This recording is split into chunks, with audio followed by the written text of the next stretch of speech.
Kash Patel? Is he going to be the next head of the FBI or the DOJ? Let's look into him. Let's see some of his background. Who is Kash Patel? What's his history? And why is the establishment so scared of him? And why are so many people saying, hey, if he's elected head of this department, we're leaving?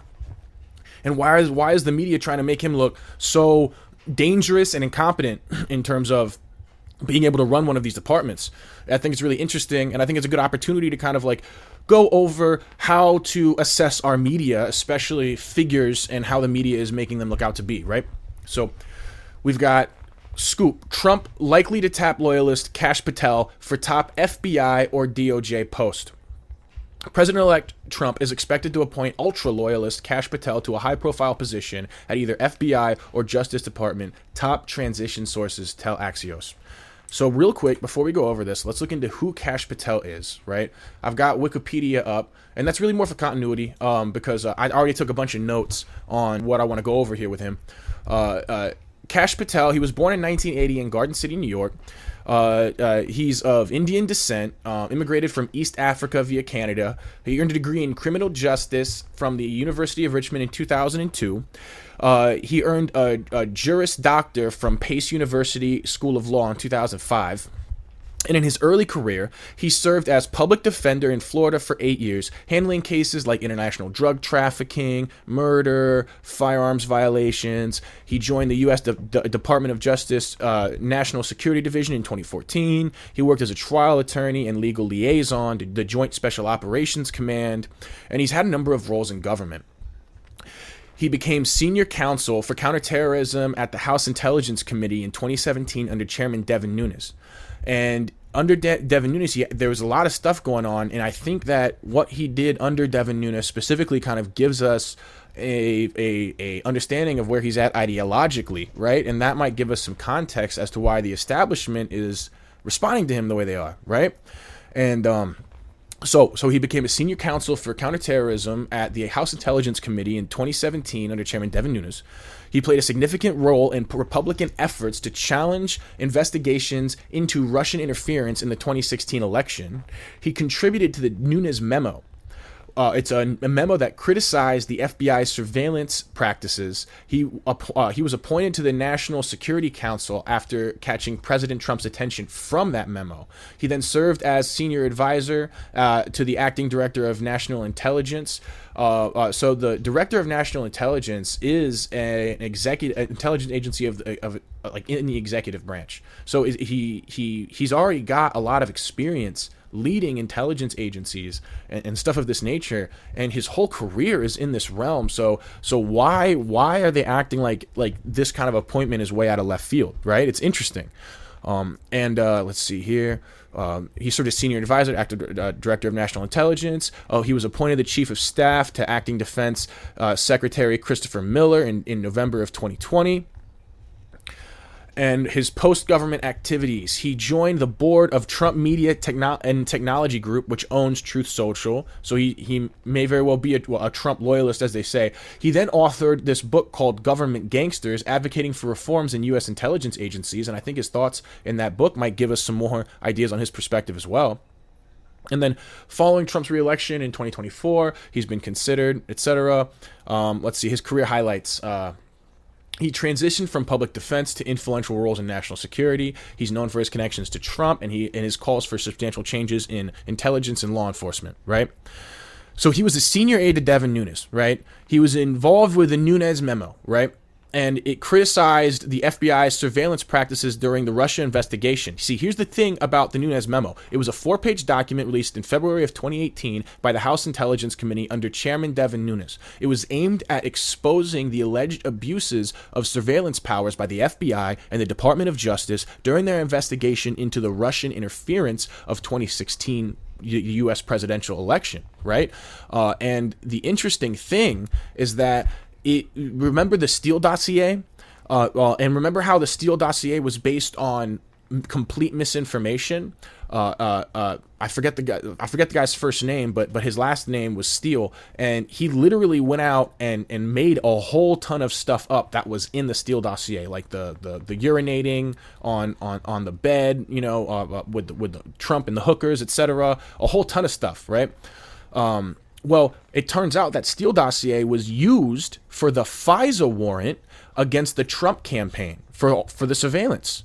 And so the Nunes memo is what exposed this, and he was heavily influential in dropping the Nunes memo. So if we're talking about white hats and black hats in government, I think this guy is a white hat. I think this guy is exactly the type of guy that we want to root out corruption, especially given his background and his apparent philosophy in terms of how he's applying himself here in his actions in government. So far, I'm super with this guy. I like it. And I'm starting to understand why the establishment doesn't like him, given some of the things that he's done and why they might be scared of him. And so what was that memo all about, right?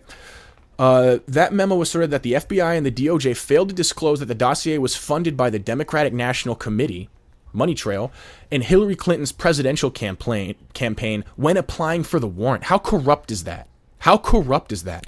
Suggested that the FBI and DOJ officials were politically motivated and acted improperly in their surveillance of the Trump campaign associates. Alleged that senior DOJ officials, including Deputy Attorney General Rod Rosenstein, knowingly approved flawed FISA applications. Republicans used the memo to argue that the Russia investigation was tainted by political bias and to question legitimacy of the investigation led by Special Counsel Robert Mueller. Democrats countered the memo by saying it was selective and misleading and tried to undermine the FBI and DOJ while protecting President Trump. Of course they would do that to try to save their narrative, to try to save face. Patel's work in compiling the memo increased his visibility and drew praise from President Trump, leading to his eventual appointment. So this memo is how he got attention with Trump. And whether it's selective or not, you can't ignore these money ties. To try to dismiss the argument, this is the type of thing this is why Democrats are losing support from grassroots people like you and me, left and right, because they try to pick one thing to avoid any nuanced discussion. Whether or not it's what kind of subjective we've got objective facts coming out here that we need to look into and discuss about the money trail relating to the Steele dossier and how it was applied to the warrant and the connections between political campaigns and established government institutions. And this whole conversation already exists within the context of institutional capture by China. So, and the banking system and international corporations and all types of government institutions, foreign actors. So, I mean, to act like this stuff is not important to pay attention to because the Nunes memo might have been selective is ridiculous. It's ridiculous. It's a straw man. It's attempting to present it's attempting to make to falsely frame the opponent's argument, to straw man the opponent's argument in order to avoid approaching it on the nuances and the details of discussion that are clearly relevant to the conversation that's going on right now. The memo advocates for institutional reform. Patel has been a vocal proponent of overhauling intelligence and law enforcement agencies, emphasizing the need to eliminate political biases and restore public trust. He particularly talks about that in his book, Government Gangsters. And so I think this puts the reaction to Kash Patel that we're seeing in the media in context. And I think it's important to consider that because, it's very interesting, the framing devices that they use. This guy's got a lot of experience in the field. He has a lot of experience from being a lawyer, understanding the law, to moving to directing intelligence agencies, to the National Director of Intelligence, senior advisor. So this guy is experienced in the field. He's worked directly under a director of an intelligence agency. So this is nothing that's going to be new to him. But what they don't like is his focus on rooting out corruption and his focus on paying attention to institutional capture and removing political bias from government, which, as we just saw from our discussion of the Nunes memo, is a serious issue in our government right now. So I'm starting to understand their reaction to him. Let's go back and let's look. Now that we did some history on Kash Patel, we know about him. We kind of got where he gets his position in the cultural zeitgeist placed into context, right? So let's go ahead and go back to that article that we were looking at from Axios before, which is Scoop. Trump likely to tap loyalist Kash Patel for top FBI or DOJ post. Well, now that we understand who Kash Patel is and his relation to Trump and his history in government, no wonder. So Why it matters. Patel would be a deeply controversial pick for any leadership role. Any leadership role. Don't give him any leadership role. Yeah, right? They're scared of him. Especially FBI director. Given the hurdles Patel might face winning Senate confirmation, Trump is considering naming him deputy director or to an appointed position, appointed investigative role within the DOJ, sources say, which could also be a good option. Honestly, I think that's a great option for him. I think we already lost Matt Gaetz. It's really important to get somebody like this in there. I think that in terms of what Matt Gaetz was going to do with what he was talking about as Attorney General, this is very much in line with that kind of rhetoric, and so it could accomplish a lot of the same things. So I think this is a great option, and we're going to talk about. I've got another article in a second talking about the likelihood of him getting confirmed, but if not, he needs to. I think he needs to be appointed. I think that's a really great. Would be a really great move. Please do not skip that move like you did with Matt Gaetz, Trump. Okay, so state of play. A final decision has not been made. Trump could still change his mind, including by elevating Patel all the way to FBI director, a move that would send Gaetz-like shockwaves through Washington. Yeah, it would. And we can see why it would. I mean, the dude has a hit. He knows the names. He knows who to go for. He has experience in the field. And he has the motivation to root out the corruption. Of course they're scared of him. Kash has a lot of allies who think placing him in a top role will be well received by the Trump base and send a clear message to Trump that he is serious about major reform to the justice and law enforcement agencies, a transition source told Axios.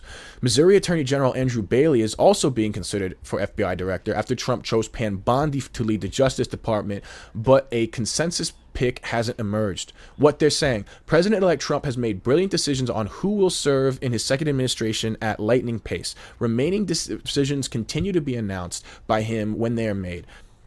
The big picture. Trump has signaled he will fire the current FBI director, Christopher Wray, who he nominated in 2017 to serve a 10-year term after ousting James Comey. Trump has viewed the FBI with deep disgust, dating back to the Bureau's 2016 probe into his campaign and alleged ties to Russia. Well, after reviewing the Nunes memo, and we see how the Nunes memo was largely fabricated misinformation funded by the by Hillary Clinton campaign, and how that was then used by institutions in government to then apply political bias to government action that could then be used to try to tarnish a political campaign. Dude, like, no wonder. Like, I hope the incoming administration would see stuff like that as being inappropriate. Trump sees the FBI and Justice Department at the heart of the so-called deep state, a cabal of bureaucrats that believe, okay, that's just media framing. They're just trying to tell you what he thinks. At the end of the day, there's corruption there that is clearly labeled and outlined in the Nunes memo. And that is real. We saw it in the news on a daily basis. Let me know if I should do a specific video on it. We can go over all of that. We can go over the Steele dossier if you guys would like. Zoom in. Patel, who rose to prominence waging war against the Russia investigation as an aide to former Rep. Devin Nunes, shares those aims. Patel served on Trump's National Security Council and later Chief of Staff acting to Defense Secretary Christopher Mueller before publishing a book in 2023 that Trump praised as a blueprint for purging the government of corrupt actors. Now, we didn't get that when we were looking into context. So Trump has already read this book, and he's already said this is a great blueprint. Now, I wish I had a little bit more information on that book because I want to see. I really like what I see so far from Patel, and I really, really like how the new coming president-elect is responding to this guy and looking to include him in the administration. So far things sound great. Controversial, sure. Fun. But let's see. Patel has openly discussed retaliation against Trump's political enemies in government and the media, and wrote in his book, "The FBI has become so thoroughly compromised that it will remain a threat to the people unless drastic measures are taken." I mean, I think we've seen that in a lot of the prosecutions coming from the FBI, especially in the past 4 years, guys. I definitely would agree with that statement. No part of the FBI's mission is safe with Kash Patel in any position of leadership in FBI, and certainly not in the deputy director's job. Former FBI director Andrew McCabe told CNN last week. Look, I don't think anybody's job should be safe. We have a government that is so riddled with entrenched corruption. We have a lobby system that has a relationship to foreign actors and foreign countries that has been able to individually buy out our politicians systematically for decades upon decades. Dude, this is, I mean, no one's job should be safe in government, guys. I like that whole idea of there being job security in government shouldn't no. There should not be job security in government. And you shouldn't want to be in government forever. Like, dude, honestly, like you should have a life outside of government, and your role in government should be seen as a service to the community, not a career. Okay. You know, they got Bailey. Bailey's also a loyalist. They're talking about what if he chooses Bailey. Okay, we're focused on Kash Patel right now. So let's talk about what his odds are. This is Newsweek. Let's talk about what Trump's odds are for picking Kash Patel, or Kash Patel's odds for getting selected into the Senate. Kash Patel has roughly 1 in 4 chance of being named President-elect Trump's nominee for FBI director, according to predictive betting platform Polymarket. Current FBI Director Christopher Wray, Republican whom Trump nominated to lead the FBI in 2017, has fallen out of favor and is likely to be replaced after Trump is inaugurated on January 20th. Patel, a staunch loyalist who served in multiple roles during his first administration, may be the most controversial of several names floated as potential Trump picks to lead the country's top law enforcement agency. Polymarket, which was funded by longtime Trump backer Peter Thiel, gave Patel only a 26% chance of being nominated by Trump as of Monday afternoon. The favorite was Attorney General Andrew Bailey, who's much less controversial, right? Okay, that makes sense. Who was given a 54% chance. Newsweek reached out for comment to Trump's office via email Monday. Following the failure of Trump's controversial selection of former Congressman Matt Gaetz as U.S. Attorney General, bettors may be banking on Trump's reluctance to choose another nominee that likely to face high hurdles of being confirmed by the Senate. Okay.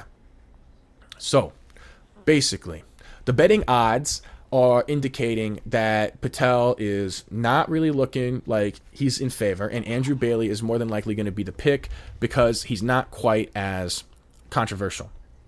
But at the same time, if Trump doesn't pick him for FBI director, Trump might appoint him at another position with investigative powers, which really would be exactly what we were looking for from Matt Gaetz. And we know that Trump has the history of, for the high ask him high, and then coming in with something after everyone's had their emotional reaction and exhausted their brain of all their neurochemicals and stress hormones, coming in with a more acceptable solution, right? You open that Overton window of acceptable ideas, and then you bring something in that's more in line.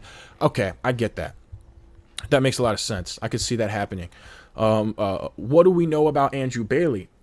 Well, that's interesting. I don't know much about Andrew Bailey at all. So, real quick, while I'm here, let me go ahead and open up a new tab, and we will see what's going on with Andrew Bailey. All right, so this is Andrew Bailey's website. This is him advertising himself to us, right? So just massive pile of salt, covered in salt. What is he saying? How is he trying to advertise himself to us? Okay. So Andrew Bailey is a decorated combat veteran, father of 4, prosecutor and constitutional conservative who fights for the people of Missouri every day as the 44th Attorney General of Missouri. Bailey attended college on an Army scholarship. Following the September 11th terrorist attacks on the United States, Bailey was commissioned as an officer in the Army and took the oath to defend our Constitution. For his service, Bailey was awarded 2 Army Achievement Medals, an Army Commendation Medal, a Combat Action Package, and 2 Bronze Star medals. Following the honor of wearing the uniform to serve our nation, Bailey attended law school at the University of Missouri-Columbia and became a prosecutor to fight violent crime and protect Missouri communities.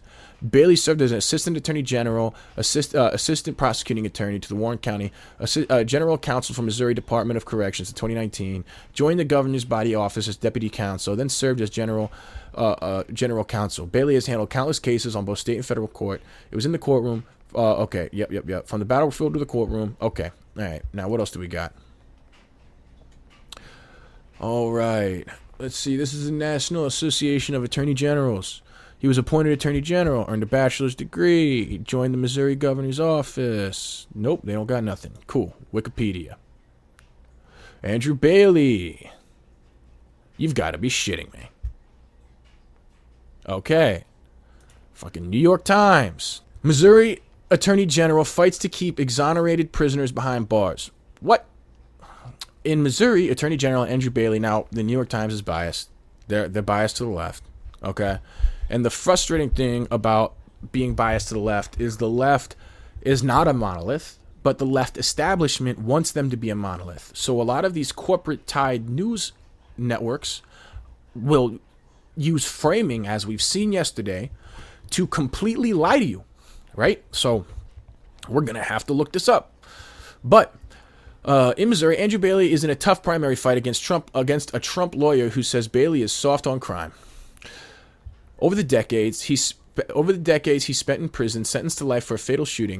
1990, Christopher Dunn faced one obstacle after another as he sought to clear his name. Last month, he ran into another. A Missouri judge had exonerated Mr. Dunn and ordered his release from prison. Dressed in a jacket and a tie, Mr. Dunn was signing his last bit of paperwork when he headed to the warden.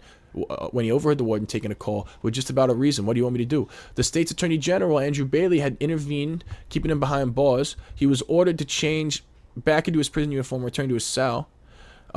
It was not the first time Bailey had sought to upend exoneration, and his intervention in the Dunn case came at a critical point in his tenure when the Missouri primary election. Interesting. That's not good.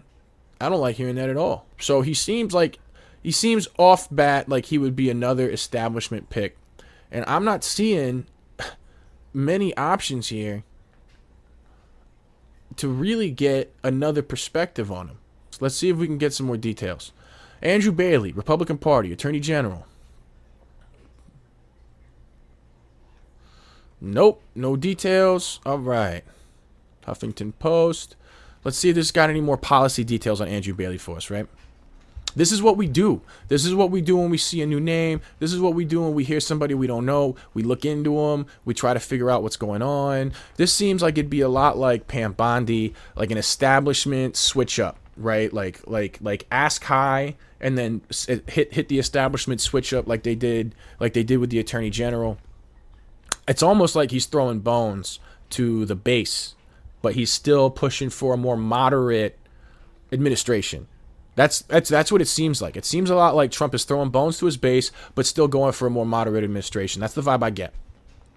Missouri Attorney General Andrew Bailey, a self-described constitutional conservative. I like that. I mean, constitutional conservative rhetoric is great. The Constitution is a living document in the sense that you can convene and have amendments added to the Constitution. Okay? That's how it's a living document. It's not a living document in the sense of you get to make up some new interpretation of whatever the hell you want whenever you want, because all of a sudden our society is different than it was. First off, our society is supposed to retain adherence to the original ideals. So what do you mean our society is different than it was? Anyway, okay, so he sought to restrict access to reproductive and gender-affirming health care. When they say gender-affirming health care, what they mean is plastic surgery to look like the sex that you feel you are. Because in order to actually change your sex, and in order to have a sex change surgery, it would have to somehow involve changing your chromosomes and your DNA structure. And I don't see how that's possible with our current technology. But that's dangerous, man. It's dangerous. And from everything I've read, I don't see any improvement to suicide post-surgery and pre-surgery. I think, honestly, we're looking at the wrong approach to help these people. And the real empathetic solution would be to take a creative, open-minded approach to see, hey, if this stuff isn't helping them, what is a really honest approach to help them establish psychological resilience that can help them maintain a fluid identity? Because I don't see having surgery on yourself to look like the other sex as a way of accepting yourself. To me, it seems like the ultimate form of rejecting yourself and hating yourself to engage in that type of self-mutilation. But okay, anyway, that's just my personal perspective. I absolutely respect other people's. I would never judge somebody for the decisions they make, ever. And I don't think it's appropriate to, especially not when you want to have an open conversation with everybody so we can all evolve as a society.